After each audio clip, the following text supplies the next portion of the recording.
guys, welcome to our channel Literature Insight. இன்னைக்கு நம்ம பார்க்க போற summary My First Acquaintance with Poets by William Hazlitt. First இந்த topic பத்தி பார்த்துடலாம். My First Acquaintance. இதுல acquaintance அப்படின்னா to get knowledge or to get familiar with someone or something. So first இவர் ஃபெமிலியரா ரெண்டு போயட்ஸ் கிட்ட பழகுறாரு. அது யாருன்னா Coleridge and William Wordsworth. So எப்படி மீட் பண்ணாங்க, அந்த எக்ஸ்பீரியன்ஸ் எப்படி இருந்தது அப்படிங்கிறதா இந்த எஸ்ஸேல நமக்கு கொடுத்துருக்காங்க. 1798 கோல்ரிட்ஜ் ஸ்ட்ராஸ்பெரி அப்படிங்கிற ஒரு பிளேஸ்க்கு போறாரு. எதுக்குன்னா ஒரு சர்மன்ல ப்ரீச் பண்றதுக்காகவும் யூனிடேரியன் காங்கிரிகேஷனல் மினிஸ்டராக சார்ஜ் எடுத்துக்கிறதுக்காகவும் போறாரு. அப்போ கோல்ரிட்ஜ்க்கு 26 இயர்ஸ், ஹாஸ்லெட்க்கு 20 இயர்ஸ். ஹாஸ்லெட்க்கு எப்படியாவது கால்ரிட்ஜை பார்த்துடணும்னு ஆசை. இந்த சர்மனுக்கு கால்ரிட்ஜ் வராருன்னு கேள்விப்பட்ட உடனே ஹாஸ்லெட் கிட்டத்தட்ட 10 மைல்ஸ் நடந்தே அந்த சர்மன் நடக்கிற அந்த பிளேஸ்க்கு போறாரு. அந்த சர்மன்ல கோல்ரிட்ஜ் பீஸ் அண்ட் வார பத்தியும் ஸ்பிரிச்சுவல் ஹோப்பை பத்தியும் கிறிஸ்டியானிட்டியுடைய அன்றைய நிலைமையை பத்தியும் பேசியிருப்பாரு. அவருடைய பேச்சுல பொயட்ரி அண்ட் பிலாசபி இது ரெண்டும் கலந்திருப்பதாக ஃபீல் பண்ணுவாரு ஹாஸ்லெட். கோல்ரிட்ஜுடைய பேச்சு ஹாஸ்லெட்க்கு ரொம்ப திருப்தியா இருக்கும், ரொம்ப கண்டென்ட்டா ஃபீல் பண்ணுவாரு. அந்த திருப்தியோடவே வீட்டுக்கும் போயிடுறாரு. நெக்ஸ்ட் டியூஸ்டே கோல்ரிட்ஜ் வெம் அப்படிங்கிற பிளேஸுக்கு போறாரு. அந்த இடத்துல தான் ஹாஸ்லெட்டுடைய ஃபாதரும் வாழ்ந்துட்டு வராங்க.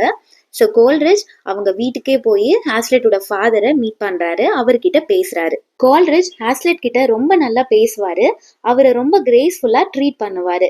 இந்த ஃபர்ஸ்ட் இம்ப்ரெஷனே ஹாஸ்லெட்க்கு ரொம்ப பிடிச்சிரும். ஹாஸ்லெட் கோல்ரிட்ஜை ரொம்பவே அட்மைர் பண்ண ஆரம்பிச்சிருவாரு. கோல்ரிட்ஜும் ஹாஸ்லெட்டுடைய அப்பாவும் உட்காந்து பேசிட்டு இருப்பாங்க. அப்போ ஹாஸ்லெட் கோல்ரிட்ஜையே வெச்ச கண்ணு வாங்காம பார்த்துட்டு இருப்பாரு. அவர் எப்படி இருக்காரு, அவருடைய பிசிக்கல் ஃபீச்சர்ஸ்லாம் எப்படி இருக்கு அப்படிங்கறது இந்த எஸ்ஸேல சொல்லியிருக்காரு. கோல்ரிட்ஜுடைய நெத்தி ரொம்ப ப்ராடா இருக்கான், சின் நல்ல ரவுண்டா இருக்கான், நார்மல் ஹைட்ல இருக்காரு, நோஸ் ஸ்மாலா இருக்கு, அவரோட ஹேர் நல்ல பிளாக்கா ரேவனுடைய ஹேர் மாதிரி இருக்கு. இந்த அண்டங்காக்கைக்கு கழுத்துல நல்ல ஷைனியா கிளாஸியா ஹேர் இருக்கும்ல, அந்த மாதிரி இருக்கான். ஹாஸ்லெட்டுடைய அப்பாவும் கோல்ரிட்ஜும் யூனிடேரியன் கான்செப்டை ஃபாலோ பண்றவங்க, which means God is one. அவங்க ரெண்டு பேரும் டிஸ்கஸ் பண்ணிட்டு இருக்கும் போது நிறைய டாபிக்ஸ் பத்தி பேசிக்கிறாங்க. தியாலஜி, லிட்ரேச்சர், பாலிடிக்ஸ், பிலாசபி அப்படின்னு நிறைய டாபிக்ஸ் பத்தி பேசுறாங்க. ஃபெமினிஸ்ட் மூமெண்ட்டுடைய லீடரான மேரி வோல்ஸ்டன்கிராஃப்ட் பத்தி பேசுறாங்க. அண்ட் ஹியூமன் ரைட்ஸ் சப்போர்ட்டரான சர் ஜேம்ஸ் மேக்கன்டாஷை பத்தியும் பேசுறாங்க. ஷேக்ஸ்பியர், மில்டன் அண்ட் யாரெல்லாம் கோல்ரிட்ஜை இன்ஸ்பயர் பண்ணியிருக்காங்களோ அந்த போயட்ஸை பத்தி எல்லாம் பேசுறாங்க. அவங்களோட ஃப்ரெண்ட்ஸ் அண்ட் ஃபெலோ போயட்ஸை பத்தியும் டிஸ்கஸ் பண்றாங்க. நெக்ஸ்ட் டே மார்னிங் கோல்ரிட்ஜ்க்கு அவங்க ஃப்ரெண்ட் கிட்ட இருந்து ஒரு லெட்டர் வருது. அந்த லெட்டர்ல அவங்க ஃப்ரெண்ட் என்ன சொல்லியிருக்காங்கன்னா, உனக்கு நான் எவ்ரி இயர் 150 pounds கொடுக்குறேன், பொயட்ரி அண்ட் பிலாசபிக்காக உன்னுடைய டைம் எல்லாம் டெடிகேட் பண்ணணும், அதுக்காக தான் நீ ஒர்க் பண்ணணும், உனக்கு இந்த டீல் ஓகேனா எவ்ரி இயர் 150 pounds உனக்கு நான் கொடுக்குறேன் அப்படின்னு சொல்லியிருப்பாரு. இந்த டீல் கோல்ரிட்ஜ்க்கும் ஓகேயா இருக்கும், அதை அக்செப்ட் பண்ணிப்பாரு. ஸோ கோல்ரிட்ஜ் ஹாஸ்லெட்டுடைய வீட்டில இருந்து கிளம்பக்கூடிய டைமும் வருது.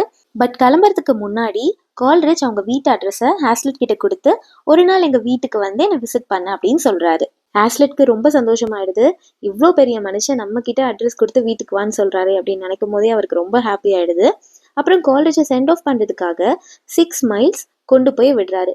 வழியில கால்ரிட்ஜ் ஸ்டேபிளா ஒரே வழியில நடக்காம வளைஞ்சு left to right, right to left அப்படி வளைஞ்சு நடந்து போறாராம். போகும்போது நிறைய விஷயங்களை பத்தி அவங்க ரெண்டு பேரும் டிஸ்கஸ் பண்றாங்க. கோல்ரிட்ஜ் ஒரு சில போயட்ஸை பத்தி ரொம்ப பேடா, அவங்களோட ஒர்க் எல்லாம் நல்லா இருக்காது அப்படிங்கிற மாதிரி சொல்றாரு. ஒரு சில போயட்ஸை புகழ்ந்து தள்ளுறாரு. ஹாஸ்லெட்க்கு கால்ரிட்ஜ் கூட நடந்து வந்த இந்த 6 மைல்ஸும் எப்படி அமைஞ்சிருந்ததுன்னா, தானும் ஒரு பொயட் ஆகணும் அப்படிங்கிற ஒரு இன்ட்ரெஸ்டை ஸ்டிமுலேட் பண்ற விதமா அமைஞ்சிருந்துதான். அவர் என்ன சொல்றாருன்னா, எனக்கு மட்டும் பொயட்ரி எழுதுற திறமை இருந்ததுன்னா இந்த ரோட, அதாவது அவங்க ரெண்டு பேரும் நடந்து வந்த அந்த ரோட பெருமைப்படுத்துற விதமா ஒரு சானட் எழுதியிருப்பேன்னு சொல்றாரு. ஈவன் அங்க இருக்க ஸ்டோன்ஸ், ட்ரீஸ் அண்ட் பிளான்ஸ் கூட கோல்ரிட்ஜ் பேசுறத கேட்க கேட்டிருக்கோம் அப்படின்னு சொல்றாரு. எண்ட் ஆஃப் த 6 மைல்ல அவருக்கு ரொம்ப சந்தோஷமா இருக்கு. இவ்வளோ பெரிய மனுஷன் கூட நம்ம நடந்து வந்திருக்கோம், நிறைய விஷயத்த பேசியிருக்கோம் அப்படின்னு ரொம்பவே ஹாப்பி ஆகுறாரு. ஆஸ்லெட் ஃபர்ஸ்ட் மீட் பண்ணி பழகுற ஒரு போயட் யாருன்னா அது கால்ரிட்ஜ் தான். அப்பவே அவருக்கு தோணுச்சான் என்னன்னா கண்டிப்பா கால்ரிட்ஜ் ஒரு பெரிய போயட் ஆவாரு. அவருக்காக அவரோட ரைட்டிங் படிக்கிறதுக்காக அவரோட பேச்சை கேட்கறதுக்காக நிறைய மக்கள் வந்து வெயிட் பண்ணுவாங்க அப்படின்னு அப்பவே அவருக்கு தோணுனதா சொல்றாரு. ஹாஸ்லெட் கிட்ட தன்னை வந்து மீட் பண்றதுக்காக அட்ரஸ் கொடுத்துட்டு போயிருந்தார் இல்லையா கால்ரிட்ஜ். ஸோ அவரை மீட் பண்றதுக்காக ஒரு particular date and time fix பண்ணியிருப்பாங்க. அந்த டைம்க்காக ஹாஸ்லெட் ரொம்பவே ஆர்வமா வெயிட் பண்ணிட்டு இருப்பாரு. அந்த டைமும் ஃபைனலி வரும். இப்போ ஹாஸ்லெட் நெதர் ஸ்டோவே அப்படிங்கிற இடத்துக்கு போறாரு. அங்கதான் கால்ரிட்ஜ் வாழ்ந்துட்டு வராரு. ஸோ அங்க போய் பார்த்தா அந்த பிளேஸ் அவ்வளோ அழகா இருக்கும். பயங்கர பசுமையா கிரீனரியா வாழ்ந்துட்டு இருப்பாரு தன்னுடைய ஒய்ஃப் சாரா கூட. அவரை சுத்திலும் புக் நேச்சர் அப்படின்னு ரொம்ப காம் அண்ட் சூப்பரான லைஃப் வாழ்ந்துட்டு இருப்பாரு. இவரை மீட் பண்ணும்போது 2 பேரும் வெல்கம் பண்ணிப்பாங்க. கொஞ்சம் டைம் ஸ்பெண்ட் பண்ணிட்டு இப்போ கால்ரிட்ஜ் ஆஸ்லைட்டை கூப்பிட்டுட்டு எங்க போறாருன்னா ஆல்ஃபாக்ஸ்டன் ஹவுஸ் அப்படிங்கிற ஒரு இடத்துக்கு போறாரு. ஏன்னா அங்கதான் வில்லியம் வேர்ட்ஸ்வொர்த் வாழ்ந்துட்டு வராரு. ஸோ வில்லியம் வேர்ட்ஸ்வொர்த்தை மீட் பண்றதுக்காக 2 பேரும் ஆல்ஃபாக்ஸ்டனுக்கு கிளம்புறாங்க. அங்க போய் பார்த்தா வில்லியம் வேர்ட்ஸ்வொர்த் இருக்க மாட்டாரு. பிரிஸ்டல் அப்படிங்கிற ஒருத்தரை மீட் பண்றதுக்காக வெளியே போயிருப்பாரு. அவங்க வீட்டில் வில்லியம் வேர்ட்ஸ்வொர்த்துடைய சிஸ்டர் டொராத்தி மட்டும்தான் இருப்பாங்க. டொராத்தி இவங்க 2 பேரையும் வெல்கம் பண்ணி உள்ள கூப்பிட்டு வில்லியம் வேர்ட்ஸ்வொர்த்துடைய ஒர்க்கான லிரிக்கல் பேலட் எடுத்து காட்டுவாங்க. அது கொஞ்சம் இன்கம்ப்ளீட்டாக இருக்கும் அண்ட் பப்ளிஷ் பண்ணப்பட்டிருக்காது. பப்ளிஷ் பண்ணுறதுக்கு முன்னாடியே இவங்க 2 பேருக்கும் எடுத்து காட்டுவாங்க. ஆஸ்லெட்க்கு பயங்கர சந்தோஷமாயிடும். ஏன்னா ஒரு ஒர்க் வந்து பப்ளிஷ் பண்ணுறதுக்கு முன்னாடியே இவருக்கு அதை ஒர்க்கை பார்க்கவும் படிக்கவும் சான்ஸ் கிடச்சிருக்கு இல்லையா, அவருக்கு பயங்கர ஹாப்பி ஆகிடும். லைக் இப்போ ஒரு மூவி ரிலீஸ் ஆகிறதுக்கு முன்னாடியே ஒருத்தவங்களுக்கு பார்க்கறதுக்கான சான்ஸ் கிடைச்சா எப்படி இருக்கும், ஸோ அந்த மாதிரி தான் இவரும் பயங்கர ஹாப்பியாக ஃபீல் பண்ணுறாரு. ஸோ அன்னைக்கு இவங்களால வேர்ட்ஸ்வொர்த்தை மீட் பண்ண முடியல, வீட்டுக்கு ரிட்டர்ன் ஆயிடுறாங்க. இங்கே வேர்ட்ஸ்வொர்த்துக்கு தெரிய வருது இந்த மாதிரி நம்மளை பார்க்க 2 பேரும் வந்திருக்காங்க அப்படின்னு. நெக்ஸ்ட் டே மார்னிங் வேர்ட்ஸ்வொர்த் என்ன பண்ணிடுறாருன்னா இவரு கிளம்பி கால்ரிட்ஜுடைய வீட்டுக்கே போயிடுறாரு. அங்க போயிட்டு 3 பேரும் மீட் பண்ணிக்கிறாங்க. இப்போ வேர்ட்ஸ்வொர்த்துடைய அப்பியரன்ஸ் எப்படி இருந்ததுன்னு ஆஸ்லெட் நமக்கு சொல்றாரு. ரொம்ப ஸ்ட்ரேஞ்சா ட்ரெஸ் பண்ணியிருந்தாராம். அவரோட ஸ்டோரியில வர ஒரு கேரக்டர் பீட்டர் பெல் அப்படின்னு, அந்த பீட்டர் பெல் மாதிரி ட்ரெஸ் பண்ணியிருந்தாராம். ரொம்ப கேஷுவலா நேச்சுரலா பேசினாராம். ரொம்ப காமா இருந்தாராம். அவருடைய ஃபேஸ் வந்துட்டு தாட்ஃபுல் ஃபேஸ் அப்படின்னு சொல்றாங்க. ஸோ அன்னைக்கு ஈவினிங் 3 பேரும் சாப்பிட்றாங்க, டைம் ஸ்பெண்ட் பண்ணுறாங்க. சாப்பிட்டுட்டு இருக்கும் போதே விண்டோ வழியாக சன்செட்டை பார்த்து ரசிச்சுட்டு அன்னைக்கு ஈவினிங் அப்படியே போகுது. நெக்ஸ்ட் டே மார்னிங் கோல்ரிட்ஜும் ஹாஸ்லெட்டும் வேர்ட்ஸ்வொர்த்தை மீட் பண்ணுறாங்க. அப்போ வேர்ட்ஸ்வொர்த் இவங்களுக்கு பீட்டர் பெல் ஸ்டோரியை வாசிச்சு காட்டுறாரு. ஹாஸ்லெட் இந்த ரைட்டர்ஸ் கூட 3 வீக்ஸ் ஸ்டே பண்ணியிருக்காங்க. அவங்க கூட நிறைய கற்றுக்கிறாரு, நிறைய விஷயம் பேசுகிறாங்க. வேர்ட்ஸ்வொர்த் ஹாஸ்லெட் கூட மெட்டாஃபிசிக்கல் கான்செப்டை பற்றி டிஸ்கஸ் பண்ணுறாங்க. அதுக்கப்புறம் அவங்க 3 பேரும் பிரிஸ்டல் கேனல் அப்படிங்கிற அந்த இடத்துக்கு போயிட்டு டைம் ஸ்பெண்ட் பண்ணுறாங்க. அங்கே ஒரு லாங் வாக் போகிறாங்க. அங்கே இருக்க வேலிஸ் எல்லாம் போய் பார்க்குறாங்க.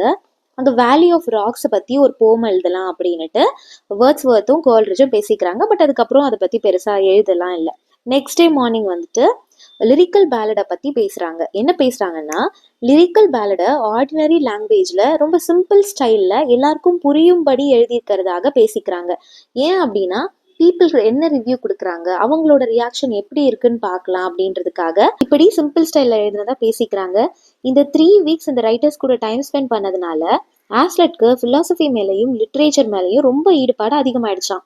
லிட்ரேச்சரை ரொம்பவே அதிகமாக லவ் பண்ண ஆரம்பிச்சுட்டதா சொல்றாரு. பெயிண்டிங்கை விட ரைட்டிங் மேலே அவருக்கு இன்ட்ரெஸ்ட் அதிகமாயிட்டதாக சொல்றாரு. அகைன் கால்ரிட்ஜ் வந்துட்டு ஷேக்ஸ்பியரை பற்றியும் மில்டன் பற்றியும் அண்ட் போப்பை பற்றியெல்லாம் நிறைய விஷயம் டிஸ்கஸ் பண்ணிக்கிறாங்க. அவங்களோட ஒப்பீனியன்ஸை ஷேர் பண்ணிக்கிறாங்க. ஸோ கன்க்ளூஷனில் ஆஸ்லெட் என்ன சொல்கிறாருன்னா கால்ரிட்ஜ் வந்து உறுதியற்றவராக இருக்காரு.